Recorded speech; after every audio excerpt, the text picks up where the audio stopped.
Welcome back. All right, so round two is set in the East, and of course, one series is starting today, and another is starting tomorrow. The Florida Panthers will look to jump on a very obviously tired and probably pretty sore and banged up Boston Bruins team, whereas Boston will look to continue their momentum from that Game 7 victory over Toronto. It's going to be interesting to see how it turns out. So, there were four meetings between these teams during the regular season. Boston won all four. Now, the first thing you can look at with these is well, there's October 30th. That's over 6 months ago. 3-2 overtime win for Boston. Of course, we don't play 3-on-3 overtime in the playoffs. November 22nd, 3-1 win for Boston, almost 6 months ago. March 26th, some more recent, a 4-3 win for Boston. And April the 6th, the 3-2 overtime win for Boston, which, again, they don't do 3-on-3 overtime in the playoffs. So the only one that I would say, yeah, you can look at that one and say maybe a bit of a preview would be the 4-3 win for Boston, but we'll see. Regular season doesn't necessarily mean very much. This is the third time these teams have met in the playoffs. Boston's never beaten Florida in the playoffs. So, for the Florida Panthers, it really is going to be a matter of keeping that scoring up. If we look at the direct comparison between these teams' numbers, the first thing that stands out is Florida recorded 4 goals per game. That was against Andrei Vasilevsky. And so we'll see how Swayman does against that Florida attack, but it's intimidating. Even without Sam Bennett, who's apparently not playing, and I think it's the first 2 games they've said he's not playing. But Boston's goal scoring was stifled a bit by the Leafs. 2.57 goals per game for them there. The goals against, Boston led the first round with a 1.71 goals against average. 2.8 goals against average for Florida, but again, that attack for Tampa Bay is pretty lethal, so 2.8 goals against in the playoffs per game against Tampa is not bad. Power plays favors Boston, 35% for them. The 23% for Florida is not bad either. The penalty kill definitely favors Boston. Again, these are just from first round numbers.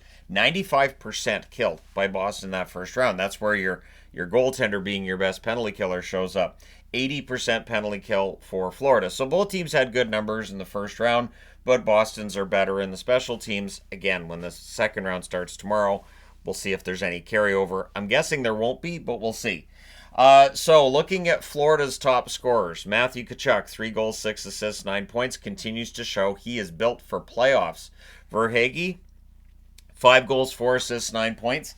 And in plus minus, he's actually better than Tkachuk. He's got a +7. Tkachuk's got a +4. Sasha Barkov, 2 goals, 3 assists, 5 points. Barkov has been fantastic throughout. And of course, he's up for the Selke. It was revealed today he's a finalist. Lundell, 4 assists for him. He's due for a goal. Forsling also 4 assists, probably due for a goal too. And so we'll see how they do in this round. Reinhart had 3 goals, no assists. Reinhart is the one that I think Boston's going to focus on shutting down maybe the most, but there's a lot of players who can hurt you here. Montour, a goal and 2 assists. Tarasenko, who has a cup ring from 2019 with St. Louis, a goal and 2 assists for him. Evan Rodriguez might be one to watch. He had a goal and an assist in that first round. He's been known to score a key goal here and there. On the Boston side, Marchand, 3 goals, 5 assists, 8 points in that first round. But I don't think he had a point after game 4. I think he had those 8 points in game up to game 4. Maybe game 5 he had a point, but I know he had no points in game 6 or 7. DeBrusk, 3 goals, 2 assists, 5 points. Did well against the Leafs. We'll see how he does against Florida. Pastrnak needs to be better in this series than he was in the first round. It's not going to cut it if he's the same as he was in the first round. 3 goals, 2 assists, 5 points. He was good last night. I'm not going to say he wasn't, but he's got to be better in this round. Lindholm, a goal and 3 assists for him on the blue line. I thought he had a great first round. He's going to need to find a way to shut down these players for Florida. It's going to be a tough challenge. McAvoy, 4 assists. He was all around the net. He's due for a goal. Frederick, 3 goals, no assists. That's 3 points, not 1 point. My math, 3 plus 0 equals 1. Right there, that should be on a t-shirt. 3 plus 0 equals 1. No context. None. Frederick, 3 goals, 0 assists, 3 points. There you go. That's better. Geekie, 2 goals and an assist for 3 points for Morgan Geekie. I thought he had a good first round. I do still have that concern about the center depth with the Boston Bruins. There were times in that series against Toronto where they were controlling the face-off circle, which was helping them control the play. If Florida controls the face-off circle the same way Toronto did, Boston's going to be in trouble right out of the gate. Van Riemsdyk, a goal and 2 assists, 3 points in the 5 games he played in the first round. And Brandon Carlo, a goal and an assist. Charlie Coyle just had 2 assists in the first round. He was prominent at times, but yeah, Boston's going to need more out of Coyle in this round, and they're really going to need their center spot to step up because Florida is very talented. There's a ton of depth there, and yeah.